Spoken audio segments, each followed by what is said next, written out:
mean, I guess he did his best. I just can't really be that mad at him. But when I found this offense report that my lawyer presented to me, when I found this offense report, my thinking was all he had to do was present the pictures, the itemized listing, and prove to the jury at no time was this sheet of paper found at the scene. He never done that. He never done that. I didn't even know this existed until my lawyer presented and said, what you think about this? That's when I saw for the first time corroboration that the sheet of paper wasn't there. I've always asserted it. I just couldn't prove it until I finally got the offense report. And they laid down a real meticulous listing by the first responders and by Mr. Nita Smith, who was the CSI. They made itemized listing of everything they found in the car. Mr. C.J. Connolly of the Anthony Graves Foundation, he tracked her down, Danita Smith. She was the last one to scrub the car. He tracked her down in New York, and he asked her, how is it that an officer can come behind you and the other crew and find evidence that you missed? He asked her that, and I got it right here. And she responded. I don't know how that's possible. But if any evidence was found, it has to be documented. It has to be initial. And if it doesn't have my initial, it wasn't there. That's how she answered it. So then we got with, well, not we, but one of the DNA expert, name is Dr. Gunasekara. He got with Paul Motard. He was one of the guys who was the initial first responder. And he asked him would he pretty much come correct. Well, Mr. Motard said he's not going to say the officer lied, but he would stick by his itemized listing. So I asked my lawyer, why don't we just advance him to the hearing? And my lawyer felt that he's going to stick true to the blue code and might not prove to be a good witness because officers kind of look out for each other. Okay. He said, but we have his itemized listing. That's all we need. Yeah. And so that's why he didn't show up. But I think he's willing to come correct as well, Mr. Paul Motard. Have you reached out to any, you mentioned the Anthony Graves Foundation. Have you reached out to any other organizations that do this, kind of work, that they see a case that they think a person may be innocent, and so they do research, et cetera? Have you reached out to any? Yeah, I went to a lot of innocence projects, a lot. In fact, my lawyer, he was the former president of the Innocence Project. Gary Udishin was the former president of the Innocence Project. I went through TSU, U of H, when it was on Lubbock, in Lubbock, Texas. Now it's in Fort Worth, the Innocence Project. I went through all of it. I went outside the state, New York, trying to appeal to someone to look into this case. And the way it works is if one innocent network have your case, the others is kind of shut down. You got some kind of networking where they put your name in the computer, but so-and-so got it, so they're not going to do anything. But I think the most prominent was probably TSU, Thurgood Marshall School of Law. But when they found out I had an attorney, it kind of pushed them back. Even with the Anthony Graves Foundation. When they found out I had an attorney, they didn't want to go over his head. So they let them know we're available. If you need any research, anything done, we're here. Do you still have that same attorney? Yes, they have. Okay. And what's his name again? Gary Udishin, Udashen. Okay.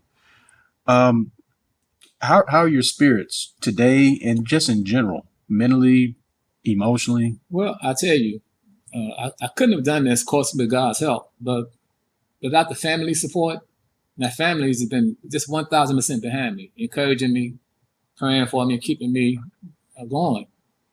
So there's a slight wear and tear, but naturally, I'm not a pain freak. I don't like what happened. Don't like being in prison, away from my family and loved ones.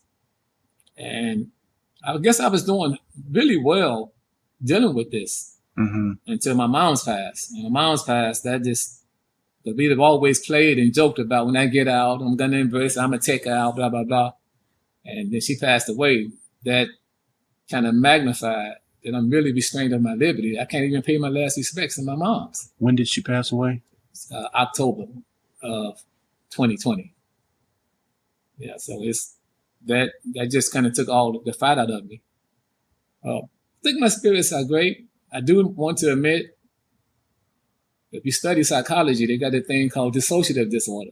I think I went through a dissociative disorder. The first 3.5 years of my incarceration, it was like what happened to me happened to someone else, even though it was me. Mm-hmm. For 3.5 years, I didn't even acknowledge, I couldn't register that this was happening to me. Mm-hmm. So it was like somebody is going through this, but it wasn't me. But after about 3.5 years, when reality and that fantasy clashed, I cried like a little boy. And finally I said, you know what? Now I got to fight. Mm-hmm. I got to fight this. Mm-hmm. Crying is not going to help. I got to fight it. And I just never thought in my wildest imagination it would take these many years just to prove the truth. It's so simple. I interviewed your brother months and months and months ago, and he said that he's in contact with you regularly. Yeah, we talk often. He visits. Mm-hmm. Yeah. And I read where before all this happened, you had 3 children. Yeah.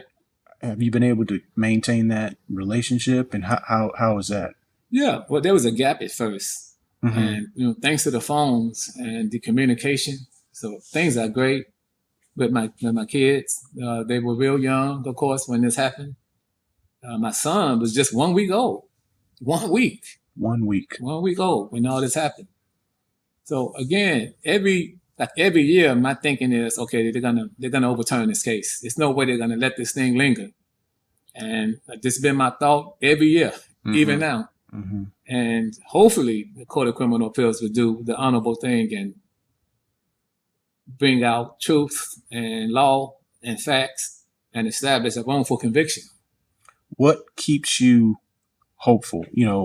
Amid everything that's happened, amid the decades that you've been incarcerated, why are you still hopeful? What is it? Well, I tell you, I stumbled across this little secret. It's the power of imagination. If you can keep seeing it, then you can maintain your faith. Mm-hmm. When you stop seeing it, the faith is gone. So in my mind eye, in my vision, in my imagination, I never stopped seeing victory. I never stopped seeing the ultimate release that would come from wrongful imprisonment. So it's the power of the imagination that keeps me hopeful. I keep seeing in my mind's eye the celebration, the victory, and that really sharpens my faith. But as the scripture says, but there's no vision, the people perish. Mm-hmm. And I think it also applies to the individual. So vision, imagination is what keeps me going. And I just refuse to see anything else. Okay. I just refuse. So that kind of keeps me going. Then I'm a praying man. Spirituality helps, belief in God. But I just think when it's all said and done, there's no substitute for family. The family support it's really been my pillar. Okay. I just have 3 more questions for you. Yes, sir. And appreciate your patience with me. Oh, absolutely. If and when people read this article or see this video and they are moved to want to do something to advocate for you, what can people do? How can folk help? Well, they can appeal to Kim Ogg. Kim Ogg has the power to dismiss this whole case. She has the power to dismiss the indictment. Then there's no case. Miss Tammy Lane Campbell, again, she's a godsend. She was trying to appeal to Kim Ogg. Why don't you look into this case? There's something wrong with this case, and trying to appeal to her. But she wants the process to play out. But if they could appeal and reach the DA's office and highlight the injustice that she has the power to correct, that would be extremely helpful. Mm-hmm. I don't think you can petition the courts because they are supposed to be impartial and indifferent. But Kim Ogg has the power to abort this whole case by dismissing the indictment. Mm-hmm. And she got the tools to investigate the case. It doesn't take much investigation to prove a wrongful conviction. So if they would do that, just see an injustice was done, and to correct the injustice, if they can appeal to the DA's office to investigate, they have an investigative team, then do the right thing and correct the wrong that was done. It's easy to do. And it's provable. This is not something we just conjuring up. Right. Everything is provable. She just look into it. What were your thoughts when the George Floyd case made national and global news? Well, I'll tell you, I was thrilled, really. I was thrilled to see the pushback, the outcry against injustice, the dissatisfaction reached the point where we want to bring about change. I was thrilled. George Floyd case, in my opinion, it had to happen. It had to happen. Just like Emmett Till, those things have to happen because it brings about such a change. George Floyd had international impact, but they focused in finally on the plight of Black America and the injustice we receive. I was glad to see that kind of attention. Well, unfortunately, he died in 9 minutes or so. Well, my George Floyd experience has been 38 years. I had a slow death, but the injustice that was highlighted benefited me because it shows that the system is very difficult for African American men. And the affliction of injustice is commonplace or more common than most people realize. George Floyd brought attention to it. And of course, since George Floyd, there's been others. But I was just glad to see the focus and the outcry for the people trying to correct this injustice. And speaking on that, and this is my last question, unless another one pops into my head. You talk about the criminal justice system and its negative impact, especially on Black males. What reforms do you see need to take place for the criminal justice system to be more equal? Well, maybe two things. I know this is real simple, but we really need the right people in the right positions to bring about the change. Kim Ogg is doing a great job in correcting some of the wrong injustices. She's not doing enough, in my opinion, but she is doing something. She's a break from the norm. If we can get the right people in the right positions, then change would occur. But if you got the same old good old boy network, same old scratch my back, I scratch yours, there will never be a change. So my thing is the power of the vote. If we can vote the bad ones out and bring the good ones in, that would bring about change. That's one thing that would change the system. Secondly,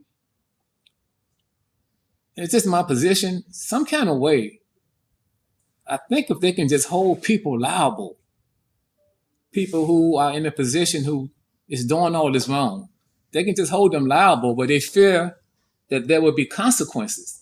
I think they would do right if they fear doing wrong. To me, they do this wrong with impunity, thinking that nothing can happen.